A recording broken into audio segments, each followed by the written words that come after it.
Hello, What's up, Poblano? Poblano.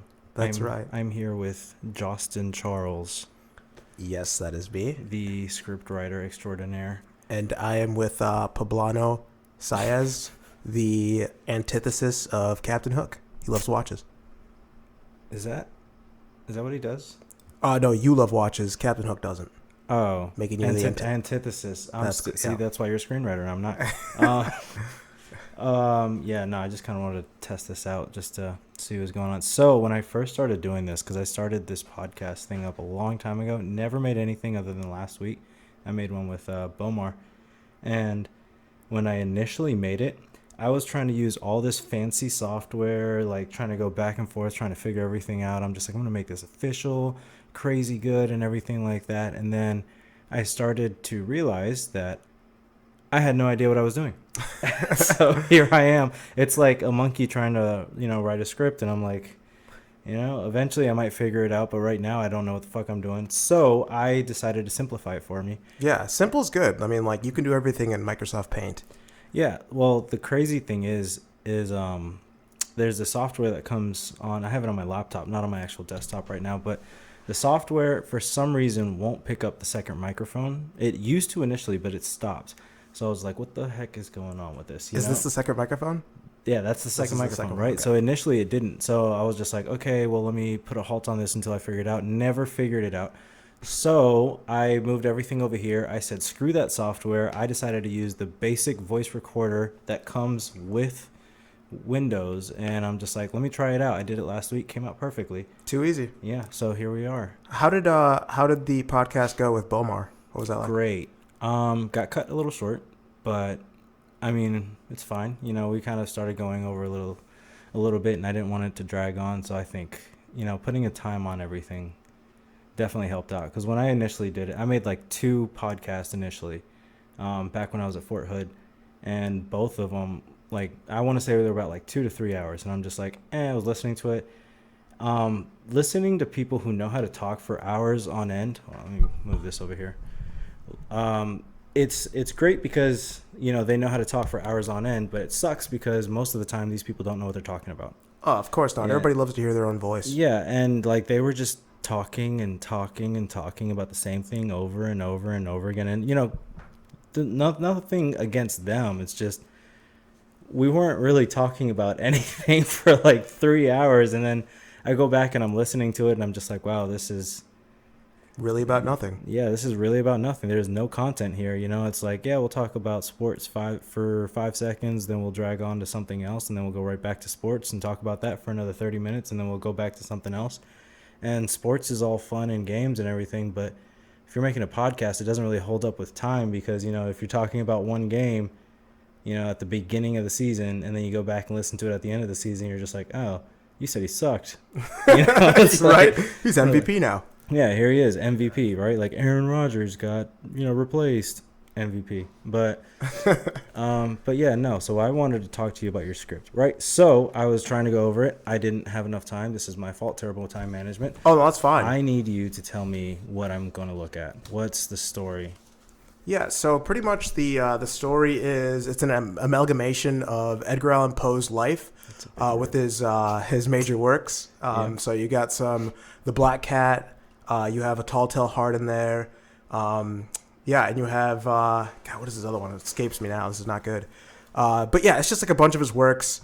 Quote the Raven. Quote the Raven. Yeah. Ooh, the Raven. The Raven. That's a good one. Yep. So that's in there. It's just like it's sprinkled with a bunch of his different works. But basically the story is this kid, Alan Ricker, after a series of events, it becomes the ward of Captain Ernest. And yeah, he becomes the ward of him and his cat.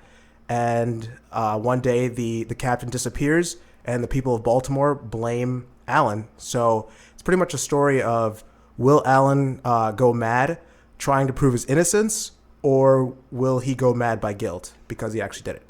So I see. Yeah. And have you finished it already or no? I have everything written out. It's just putting it to paper right now. So doing a lot of editing. So simple answer, no, not finished yet. Okay. Yep. How long does it usually take to write a script? It really depends on the script.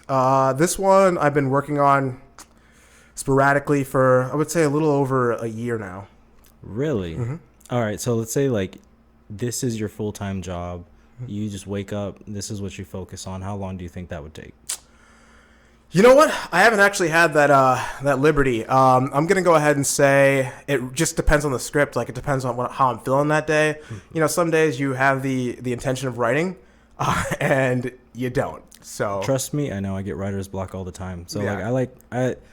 I'm not a writer by any means, Yeah. right? But I love storytelling. So I'll get like stories popping up in my mind from time to time. So I'm really good at figuring out what the story's going to be. And if I'm talking to you face to face, I can tell you like one of the most magnificent stories you've ever heard, just because I focus so much on the actual storytelling aspect of it. I can make something like really boring sound interesting, at least for the first half of it, you know, and then you Yeah. find out what it's about and you're just like, oh, this guy, right? You know? Yeah. I don't actually think I think writer's block is a thing. Like I think it's I don't think it's a thing. People say they have writer's block, but generally it's just somebody, you just need to take the time, sit in front of that empty page, and eventually something comes out of it. If you spend enough time with an empty page and you lock yourself, like what I've been doing for the last couple of days, just locking myself in my room and it's just me and that page, and it's like I'm forced to put something down. Putting that classical music on. That's right. Got to have some Chopin in there. Oh yeah. Do you like Ludovici Einaudi? Not familiar, but I probably do. I listen to him all the time. It's literally like I'll sit there, start doing my homework, and then just Ludovici, and Put it then on. my mind just goes straight into homework mode. Right. But cool. So, what other scripts have you written? I want to know. I co-wrote a biography about Jack Johnson. He's the first heavyweight champion, black boxer. Yeah. And then I co-wrote that one. And then How much research went into it? so much. Myself and Charles Mosley, who is a good friend of mine, we wrote that. We sent it over to Lena Waithe. She was a producer on Dear White People. So, we got some coverage. It didn't get picked up, but, it was a great experience. The first one I ever wrote was called Pauper, which is Latin for, like, homeless person. And it was just, I wrote it in college, in my undergrad. I went to school for screenwriting, so I wrote that. It's a complete mess. But with every script, I found that I get better and better. And it's a lot about just, getting some structure down and like the initial phase of like writing down the beats is so important to like where you're going to go to a blueprint. So yeah, I found as I go on, each one gets easier and easier, and I write shorts as well. So Like, what's the shortest you wrote? Like, if it was one page, if it was to adapt into like an actual like mini screen thing. the shortest screenplay I've written has been like one page. Yeah. Does it? What was it about? Was it funny? You know what? Actually, in screenwriting school, I did write a 2-page script about a woman, 2 women actually, and they're like agents trying to take each other's hats. Mm-hmm. So, yeah, I mean, funny is subjective, so it was funny to me. I mean, I don't know the story, so I'm not gonna laugh. But Yeah. I'm sure if I read it or like I'd seen it, then yeah, definitely. Yeah, you will laugh. Just laugh. See, I told you. All right, so it said this one's like what, 30 pages so far, The Black Cat? No, I actually have on paper about 60 pages, but I keep going over and revamping it, which I hate to do before I finish the screenplay, but this one I keep going over and revamping it because there's parts where I see it can be better. But what I gave you there, it's 30 pages. This is 30 pages. That's 30 okay, pages. so like then how long, well, how big is a typical like script for like a major movie? Generally, a script would be about 90 to 110, 120 pages, which translate each page is a minute on screen. Really? Mm-hmm. I did not know that. Yeah, now you do. I'm going to write a script and I'm just going to be like pans to scene for 5 minutes straight and then just try to, We'll see if that gets picked up. It definitely won't. Yeah. No, but what I was going to say before was the storytelling aspect. So there's a story that I have in my head, right? Okay. And I wrote it down on my laptop, but I think I have a copy of it on my phone. So the story, right, it's weird because it's like Game of Thrones inspired, but it's like Western cowboys kind of, Okay. like stuff like that, where what it is there's these cowboys pretty much just like post Civil War. Like I want to say it's like a year or two after the Civil War, and there's like these three cowboys that lost pretty much like all their cows or cattle because of the war. They'd taken the cattle because they needed it for the actual like war efforts. And this is the Civil War, you said? Yeah, the Civil War, right? So then these guys are like, okay, well, we found somebody that's willing to sell us some cattle. They're down in Texas, right? So they're going to Texas, and at this time, Texas is still not acknowledging that slavery has been abolished. So they're going down there. Somewhere along the way, they run into Indians. Like I have this whole thing written out, and I haven't touched it in like 3 weeks, so it's like not fresh in my head at the moment. But it gets really in depth because let's say like so. One of the Texas, like where they're going to in Texas, there's this family that the son, I guess, would be like very liberal, whereas the parents are, hardcore, right? Like we're traditionalist. We need to like what's been going on is what's going to keep going on because that's where we succeeded at, right? Okay. So he says, screw this. I don't want any part of this. I don't agree with slavery. I'm going to go up to Missouri, St. Louis, Missouri. And I'm just going to start off from the bottom and work my way up to the top. So he goes to Missouri. He is starting working on a factory. And in this factory, they were just kind of like shitting on him because, well, like when he first got there, they were like kind of like shitting on him because, they're just like, oh, you had all this money, this, that, and the third or whatever. Treating him like, like, oh, you're that spoiled rich kid. You're just going to get it anyway. So we're going to like throw you in this position of management and just not even pay you any attention. So he starts succeeding. Doing really good because the people that he's in charge of is actually like an all black, factory floor, I guess at this point.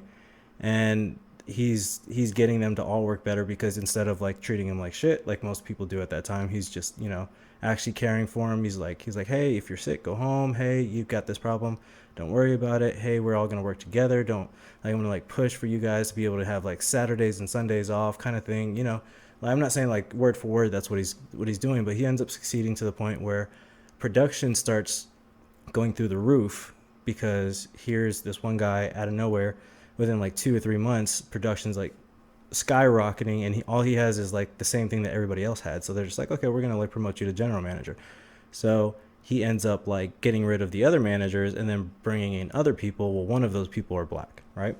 And then there's this whole kind of like nuanced thing with St. Louis, I guess, going crazy, saying, hey, we don't like this. You're not going to put this black person in a position. Like, we're okay with him working, but we don't want him being in charge. So this guy's family has a giant cotton farm.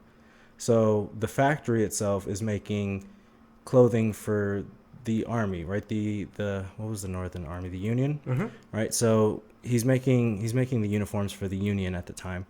So he ended up getting a bigger contract, and he needed more production. So he starts getting in touch with his family. He's like, "Hey, we make cotton. I need cotton because I'm trying to make these outfits." At the time, his family had passed away. He hadn't heard about it, right? His mother and father had passed away. They got I don't know. For the sake of this conversation, let's just say it was like malaria or something, right? Okay. So they got sick, and they passed away. Well, when he was reaching out to them, he ends up finding out that they passed away. So he was supposed to go back home and claim ownership of everything so that he can retain the house, retain everything like that, including the slaves. So he's like, okay, well, hold on. I've got this factory here. I'm going to leave for 2 weeks from the factory, go over here and figure everything out and then come right back. So he goes there and on this what is it called? His house, right? What, plantation? Plantation. Yeah. That's the word, right? So on his plantation, they have like slaves of like every color in a sense. So they got like Irish people, they've got black people, they've got some people from like Puerto Rico, like I wondered all over the world. I wonder if at that time people from Puerto Rico were considered indentured servants, like Irish people. Okay. So I was actually researching this a lot. Yeah. That's the only reason why I was just like, oh, I could do this, that, and the third, right? Yeah. So he's kind of like looking at them and like he looks at one of the Irish guys. He's like, all right, for the next 2 weeks, we're going to teach you how to speak proper, perfect English. Right. And that guy's like, all right, I'll try. Why am I doing this? And he's just like, you're going to be my sit-in. You're going to be the one that's going to be the face of this household while I'm gone. You're going to treat everybody the same as I'm treating you right now. right? So he's like, all right, cool. So the next 2 weeks, he's going through like the phases of trying to learn how to be a proper person, speaking proper English, losing his accent and everything like that, just trying to build him up. So as soon as he's done, he's like, all right, cool. Well, seeing as I own this, you're going to give me the cotton. Like, you're just pretty much going to get your freedom. You guys can do whatever you want to. I don't care. I'll pay you guys, right? Like, I know you're like slaves and everything, but I'm going to pay you. You're free, but you're not going to get a better deal anywhere else, right? So they're like, all right, yeah, definitely. Why not? Why would we turn this down, right? Because like now we're getting paid. They're getting better like living situations and everything. They're getting better food. They can do what they want. In a sense, the only thing is just like, hey, we just need the cotton, right? So they end up making that deal. So he goes back to St. Louis. Well, at the same time, the Union Army is going through this transition where they're trying to incorporate all the Confederate soldiers into their Union Army, because not everybody died, and there were a lot of like Confederate soldiers that joined the Union. So there's this giant kind of gripe between the Confederate and the Union soldiers now that they're trying to be in the same army, and a couple of the Confederate soldiers get wind of what's going on here in Texas, right? Mm-hmm. And they're just like, oh, well, that's illegal, because like Texas technically still doesn't acknowledge slavery, so they're not supposed to do that. This isn't good or whatever. However, their chain of command was just like, no, it's cool, we don't care, right? They're like, we're just gonna brush it under the rug. So these Confederate soldiers go all the way to St. Louis, and they're just like, hey, knocking on the door, like, what's going on? We know what's going on with you and your business. We'll keep our mouth shut for X amount of money, right? And the guy was just like, I haven't done anything illegal. He was just like, no, you haven't, but if St. Louis gets wind that you have all these free black folk working for you and you're paying them and you're treating them equally, how well do you think your business is going to do in this area? Like, they're going to end up rioting. Even if you're not selling to them, they're going to like destroy your factory. So either pay us and we'll keep our mouth shut, or play hardball, right?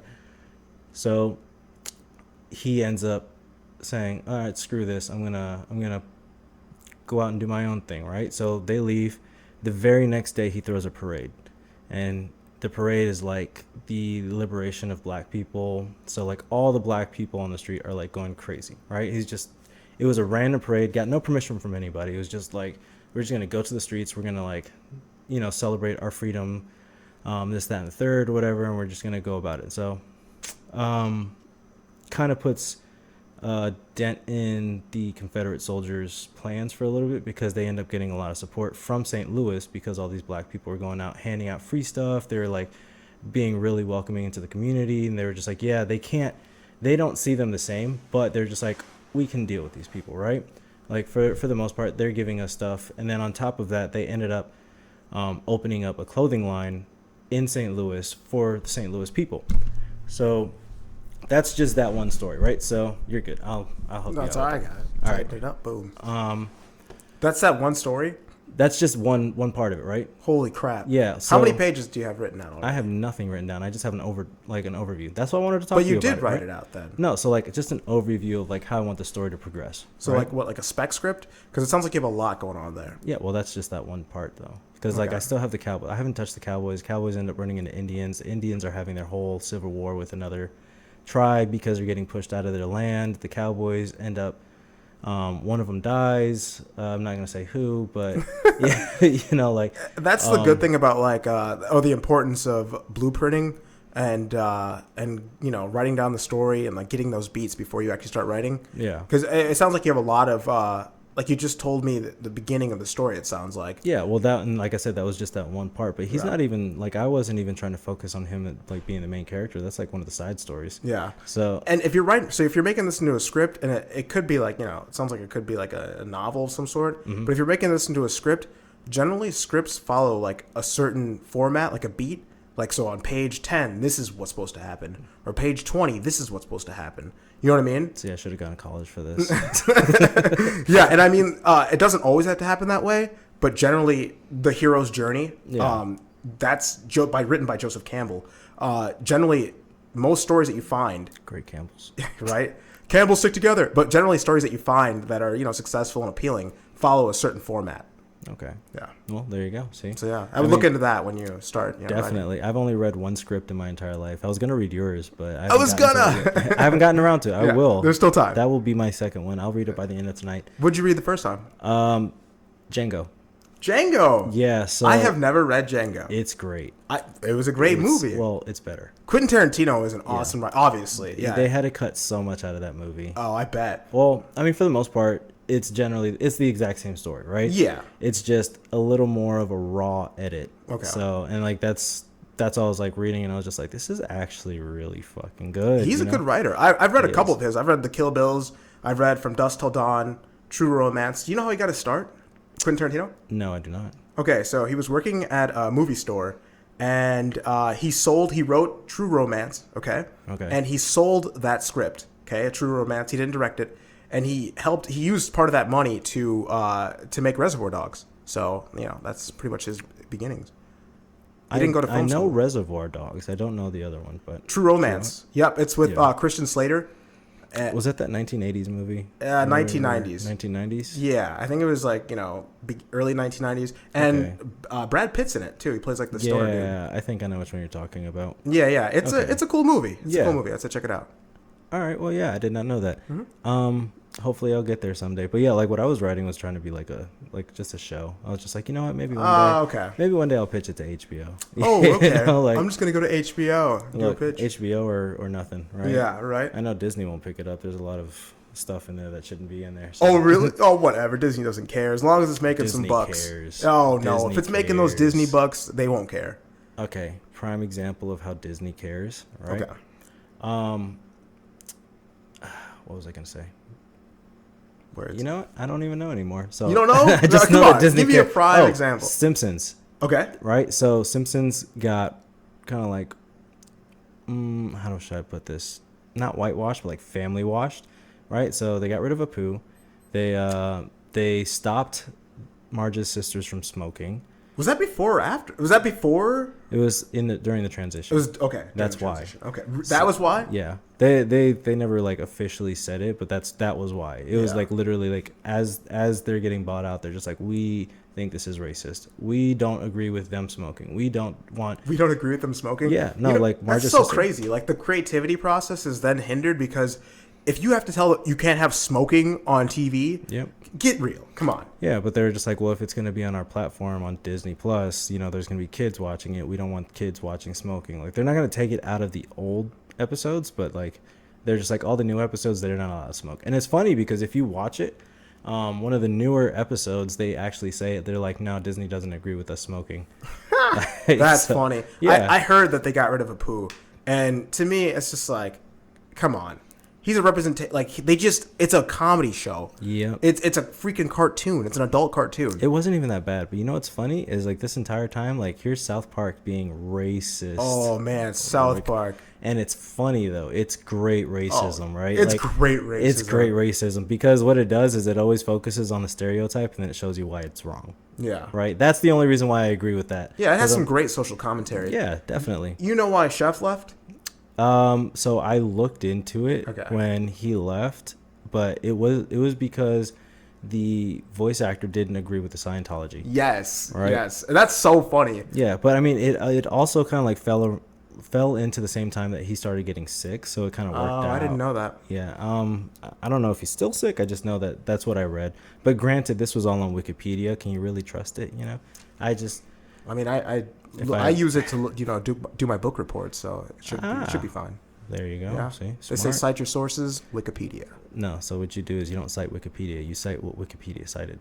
Ooh, okay. That's what you do because it's always at the very bottom. There'll be like citations here, right? And then you just take those citations and you, boom. Okay. I always edit Wikipedia, so actually I just cite myself. So. Do you pay for that? Like Wikipedia? Yeah. Like donate? Yeah. You know what? I see it on there, and every single time I see it, I'm like, I probably should. I use it all the time. I think everybody should, but I've never done it. Never. Because I look at it and I'm just like, they'll survive. Yeah. Like that's my mindset. I'm just like, they'll survive. And if they don't, then they can just do what Webster's did and just go straight to print. Because that's what Webster's was initially, was just a Wikipedia. Oh, I didn't know that. Yeah, they started off with like it was literally just people submitting like, hey, this is what this word means, right? And then What year was over that? When did time, that this start? is, Yeah. oh, this is a long time ago. Okay, must have been, yeah. But yeah, they started off as like a Wikipedia kind of thing, and then over time they just end up growing, and they're just like, okay, this is what the words officially mean now, right? But Wikipedia is starting to do the same thing now too, because anything that they'll kind of like review, like or is up for review, if they're just like, oh, this isn't accurate, we're going to take it down and we're going to put the right thing in there, right? So with all of the smaller stuff, you can kind of get away with, but when you get to like the major news, like, oh, who's the defense secretary of the United States, or who, I have no idea. well, Wikipedia knows. Wikipedia knows. Yeah, but they always update too. So it's like as soon as one person's out, the next person's in, they're boom, same day. Boom, there it is. Yep. You know, so sometimes I think, so when I'm in class, whatever, because, you know, we're here at the Defense Information School, and DINFOs, Fort Meade, Maryland.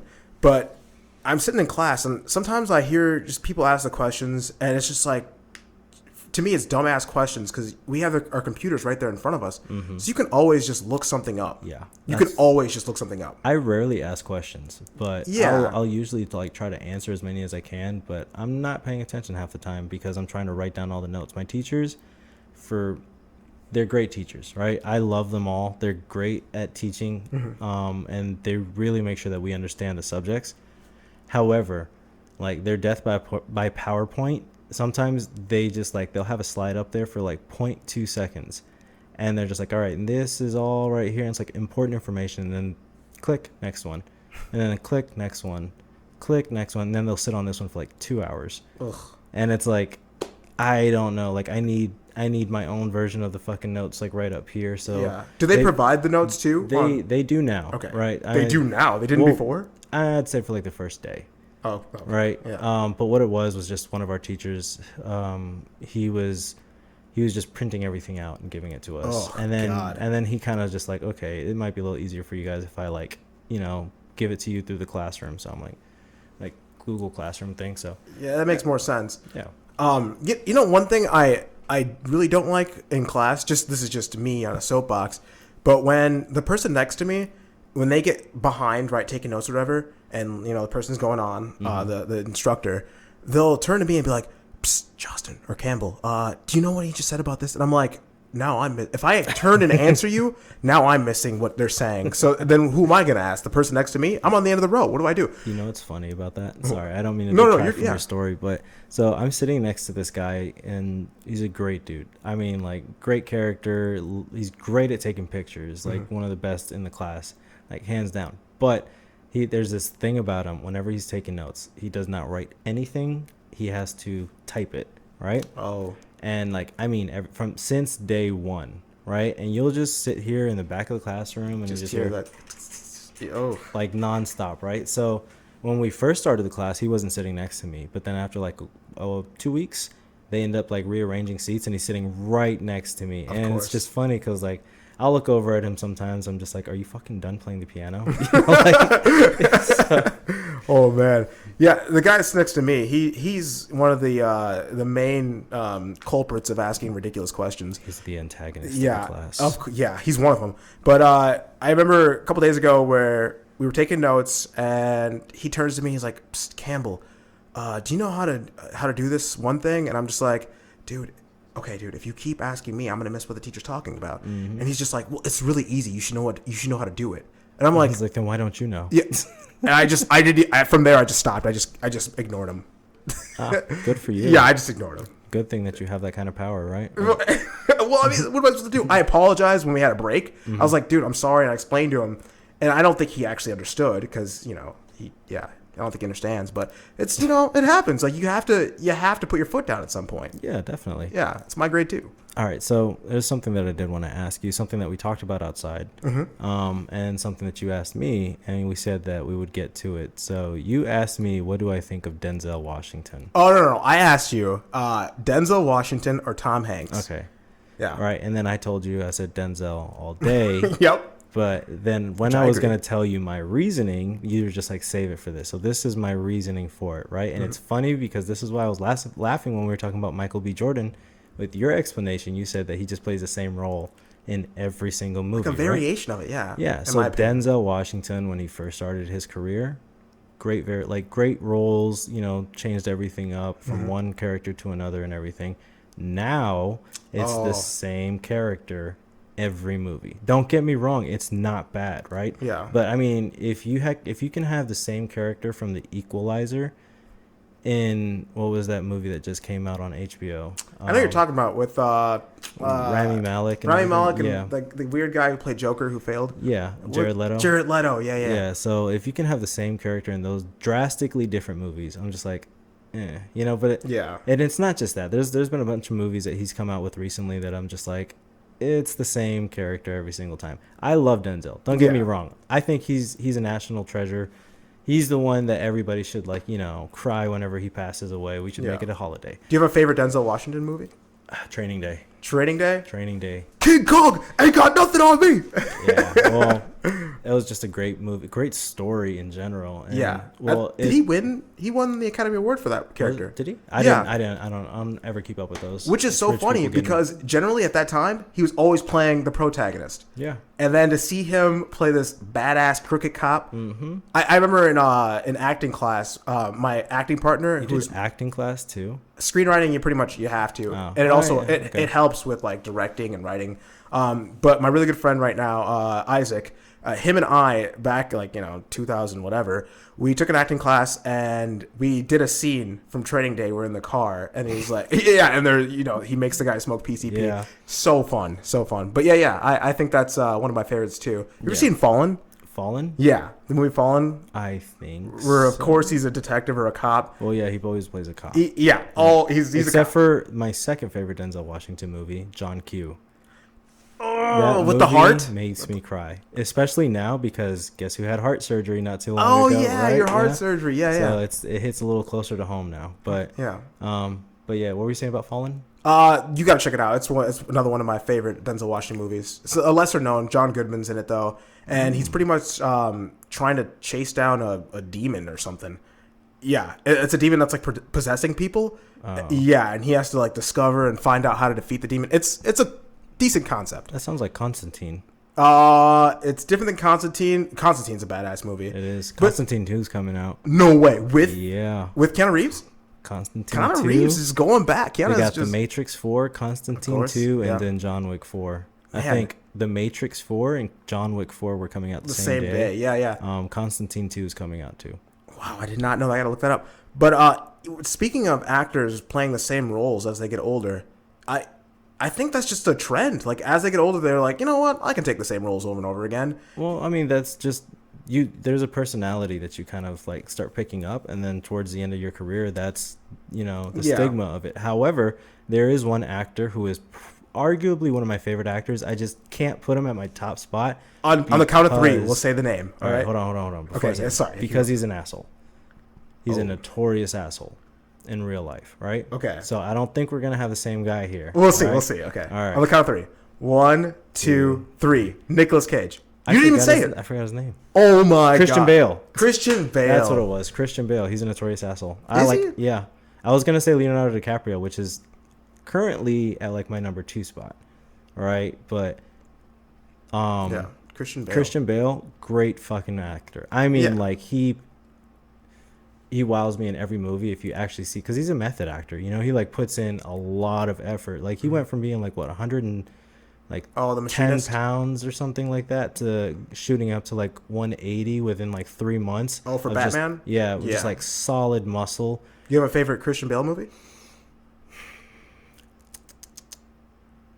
I mean, probably The Dark Knight 2. The second one with the Joker. What was it? Dark Knight Rises? Yeah, that one. Okay, yeah, that's obvious. Yeah, that's a great movie. I mean, it's a solid movie across the board. Yeah. Right, but I mean, like all his movies, like there was a boxing movie or a fighting movie that he was in or whatever, where it wasn't him. Was it The Fighter? I know he wasn't the main character. With Mark Wahlberg? Yeah, it's The Fighter. He was like the brother or something, and like he did a great job with that one. Like he's just always solid. Oh, Ford versus Ferrari. I actually didn't see that movie. I love that. Was movie. it really good? It's good. It seems like a you type of movie. I went there on a date with a chick randomly. We weren't even supposed to watch that movie. We were supposed to watch another movie, and then they were like sold out or something. So we're just like, we'll check this one out. We Wait, go you weren't there. supposed to watch it? Was it rated R? No. Like we were trying to watch a different movie. I can't remember what the movie was, but we ended up like settling for Ford versus Ferrari because that was the next movie up or whatever. Okay. So we go there, we're sitting there watching it, and then we're talking, and then we just both get like so hooked into it that we just completely stop talking, and we're just by the end of the movie we're kind of like, that was a good movie. Who won? Ford versus Ferrari? Yeah. I mean, you can Google it. Was it Ford or Ferrari? You saw the movie. Ford. Ford won? Yeah. Okay. I mean, I didn't want to like ruin it, but like you can I'm Google asking. it. So yeah. Yeah. I went to film school, so everything's ruined for me. That's what they say at the beginning of it. All right. So what exactly? What's your favorite movie then after film school? Okay, so favorite movie? I think that's hard to say. I really like Taxi Driver. What about Chinatown? Chinatown's awesome. It's like one of the best film noirs, I think. Yeah. But I can definitely say my favorite actor. Jack Nicholson's my favorite actor. I love Jack Nicholson. Yeah, absolutely. I love that he takes different roles. Yeah. And we were talking about how characters sometimes get like archetyped, where they're like get cast as a specific role. And I think that's because when you act, you bring a part of yourself to that role. I mean, they say the great actors, you don't even know they're acting, and they become a different person. But there's still some of you in that role. That's why you were picked for it. Yeah. Like they don't. Well, I guess I was gonna say they do sometimes pick a random person to play a role. Like Tom Cruise is the Last Samurai. Like, yeah, but I mean, maybe I think that was a book, so maybe that's how the book was written. Okay, hold on, because Keanu Reeves did do was it something 47? Ronin 47, yeah. Which was a remake though. It was a Rona 47. Rona 47. No, yeah, it was a remake of like an older movie, but yeah, Keanu Reeves did that one. That one didn't do that well either. So, Yeah. I mean, I think what it is just white people need to stop picking up Japanese roles. Oh wow! I mean, hey, that's what that's what the folks want to see out there. Huh? They want to see a white guy play an Asian guy play a black guy. For what it's worth, The Last Samurai wasn't a bad movie. Yeah, oh no, not at all. I like the concept of it because I was expecting it like, oh, here's Tom Cruise, this white guy born into this Japanese family, and then he's just gonna try to like rise up the ranks. But no, it wasn't like that at all. It was actually a really good movie. So Yeah. I'm over here shit talking these guys. I'm like, Oh well, hey, it's not like you don't do it yourself, right? I mean, like you make films all the time.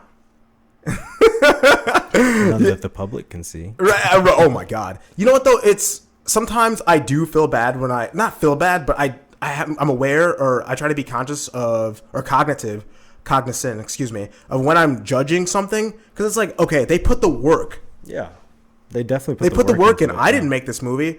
But at the same time, it's like they put it out there to be judged. Like movies are going to be reviewed. Yeah. There are going to be critics. And I watched it. Isn't that like part of the whole movie making process is just like, okay, like afterwards they're just like, how are the reviews going to be for this? Well, like when they're trying to like edit it for that final draft or whatever. Yeah. They're just like, okay, if we leave this in here, the reviews are going to be shit because this isn't the right time to do it. Like, isn't that something that they can take into consideration? I actually watched this really funny, look at this. I'm going to preface it with, it's really funny, so you better watch out. But anyway, I watched this clip.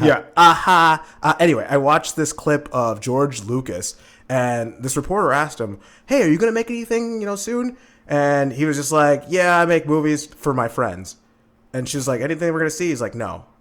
So, I mean, when it comes down to that, he's a G, man. And at some point, you make movies. I think when you get to the level of like Martin Scorsese, George Lucas, Francis Ford Coppola, you're kind of like, you're making the movie and you want to have fun and you're doing it because you love it. You know what I mean? It's not really about the reviews. Yeah. So let me ask you then, what other movies other than The Godfather did Francis Ford Coppola do? He did so many. Now that you ask me, it's like, oh, what did he do? It's like mind blank, right? Yeah, I know. It's like, oh, yeah. I'm not denying that, he has. I always hear about him, but the only movies I've ever seen with his name on it was The Godfather 1 and 2, right? Yeah, he did the one with Gene Hackman where he's like doing the wiretaps. Mm-hmm. That was a good movie. I just can't remember the name of it. He's done a couple of movies that are actually good. I mean, we have our non-biological brains. We do. Oh, can you get that for me real quick? Just dropped my phone. All right, let's look at what Francis Ford Coppola is. And while we look it up, it's going to be like, or as soon as I look it up, it's going to be like, oh yeah, he did that. Francis Ford Coppola. Have you had his wine before? His wine? He has wine? Yeah, he has a vineyard. But you know who's Apocalypse Now. He did Apocalypse Now. Did he really? I did not know that. Yeah. Huh. I was gonna say like I haven't had his wine, but I have had what's that dude from the Ghostbusters? really big into aliens. He got really big into aliens. Yeah. Dan Aykroyd. Dan Aykroyd. That's who it is. Yeah, Dan He got Aykroyd. big into aliens. Yeah, he has this wine, not wine, vodka out. It's called like Skull Vodka or something like that. Skull. Yeah, like it's Crystal Skull Vodka. That's what. Oh, it is. I've seen that. Yeah, they have it at the shop at here. Okay. Really good, really good. What do you mean, really good? Like you don't need a chaser. It's like smooth, but it's strong. Like it just tastes amazing. Vodka? I don't know if can we say that vodka is really good? You have to try it. Ooh, I don't have to do anything but stay black and pay taxes. And if I have enough money, I don't have to do those things either. Okay, Michael Jackson. Well, I recommend you try it. It's Maybe really good. All right, so what's Francis Ford Coppola's wine? Well, it's called Francis Ford Coppola. Oh, it's just named after him? Yeah, well, he has different varietals, Okay. which is like the different type of grape.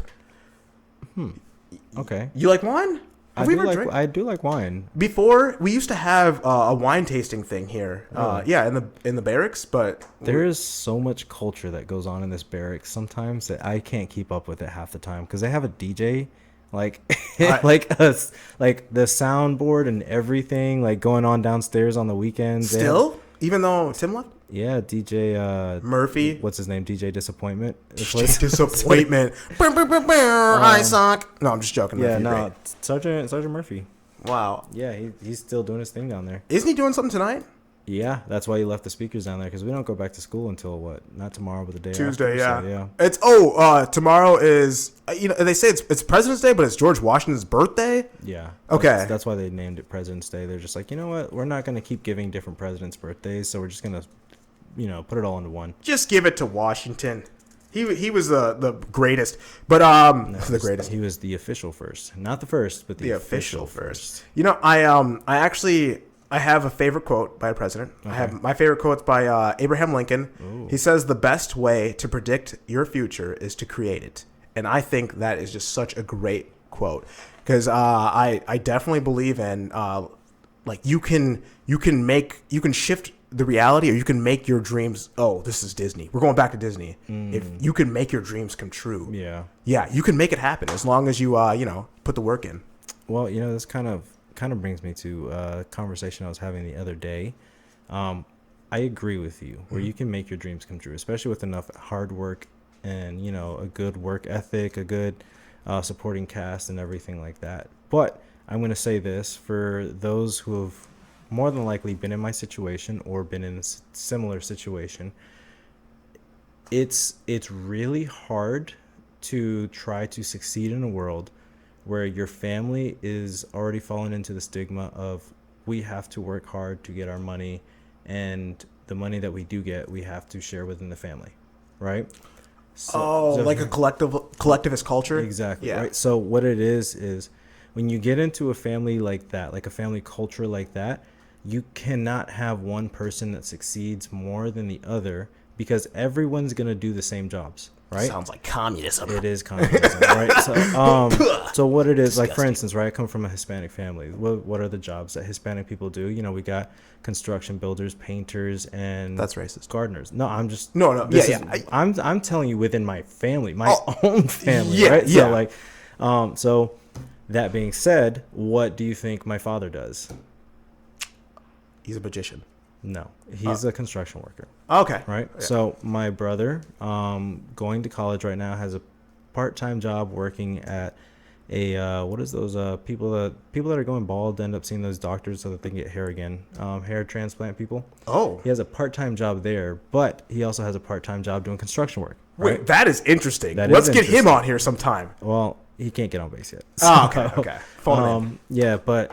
And also, he's my brother. There's no way I'd be able to talk to him for this long with interesting conversations. Oh my God! I'm just being honest because me and him, we have conversations all the time. But they're just like, "Hey, you trying to play Call of Duty?" Yeah. All right, cool. And then I also me personally, I go months without talking to my family, right? And it sucks. Because you're probably like, what? I used to be that way, but yeah. So but anyways, yeah. Sorry. Bringing back to the main topic, right? So.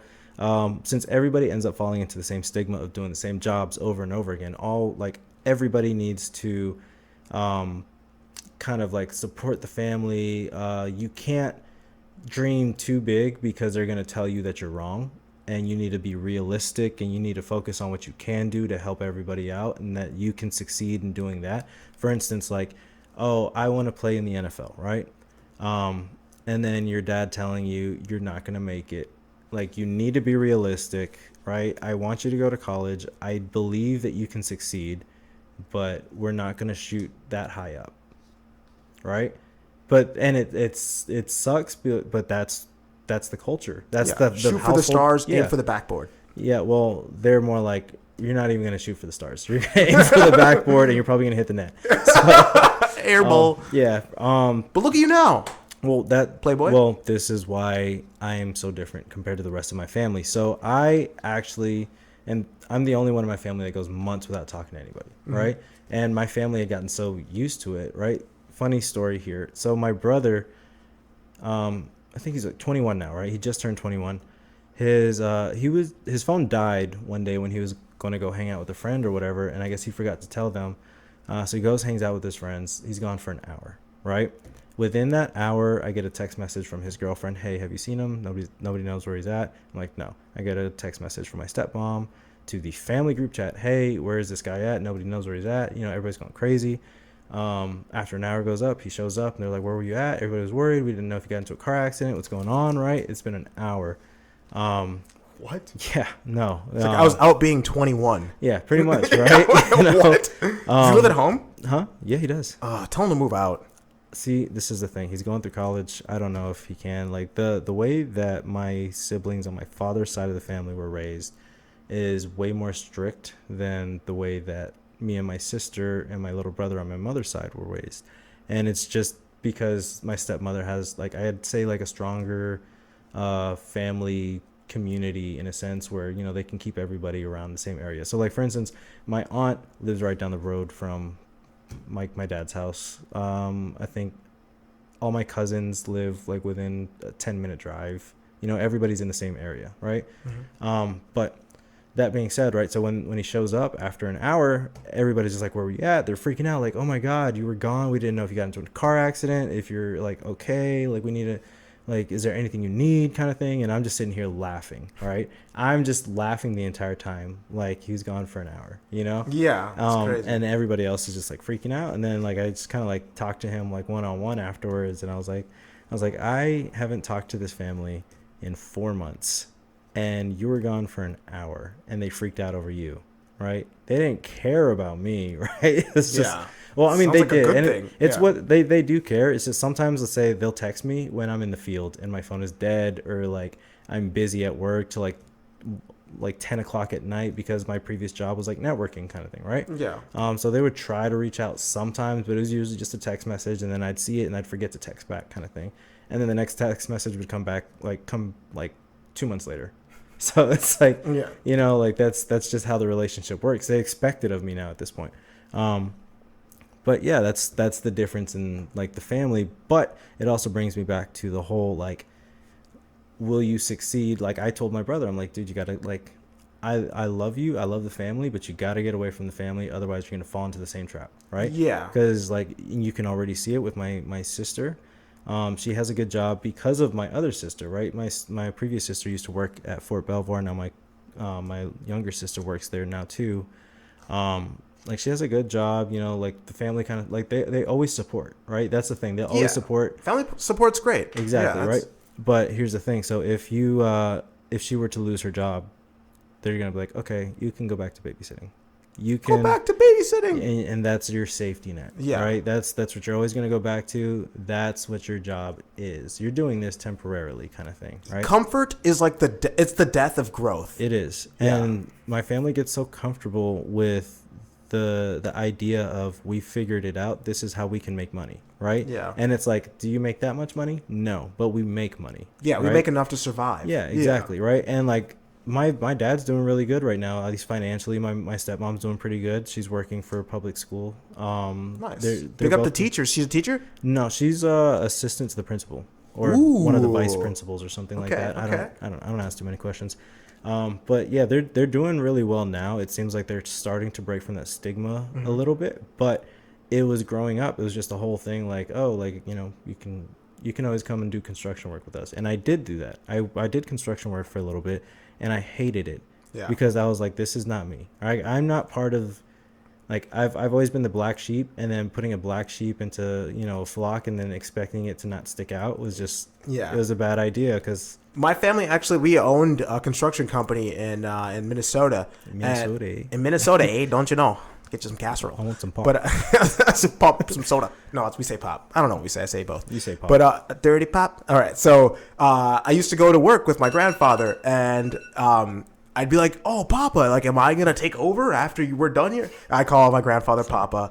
Yeah, he's awesome. No, I was imagining like you as a little kid. Papa. Hey, Papa, can I take over after you're done? And he was like, no, Jauston Boston, which he has a nickname for everybody. I'm Jauston Boston. Oh, okay. So, no, Jauston Boston, you're going to go to college. Like, that's, you know what I mean? Like, that's what he said to me. And I never thought otherwise. I was like, oh, yeah, I am. I'm going to go to college. Good. But yeah. Good on you, mate. Good on you, mate. I mean, like, it's all about, like, what you want to do. I remember when I told my mom I was switching from, switching first from nursing, switching then to dentistry, then to screenwriting. She was like, it's like those two sound like really secure jobs. And then screenwriting. The third one was like, what are you gonna do with that? Like, if I sell one, I make $250,000, Mom. It's a gamble. But it wasn't even that. It was like, I want to do something that I'm having fun doing. Like, I don't want to have to dread going to work. I don't want to. Honestly, I don't want to have to work for anybody. I want to work for myself. Thank you. You know, that like, is yeah. the goal. Start your own business. Fuck stocks. I'm joking. Invest in stocks. Wow. Invest in stocks. Bitcoin. Bitcoin. Doge. Well, all right. This has been fun. Yeah. We're at that time, so I will talk to you as soon as we hang up this. Yeah. Thank you very much for having me on. Of course. Is there anything you want to say to the viewers? Yeah. Peace.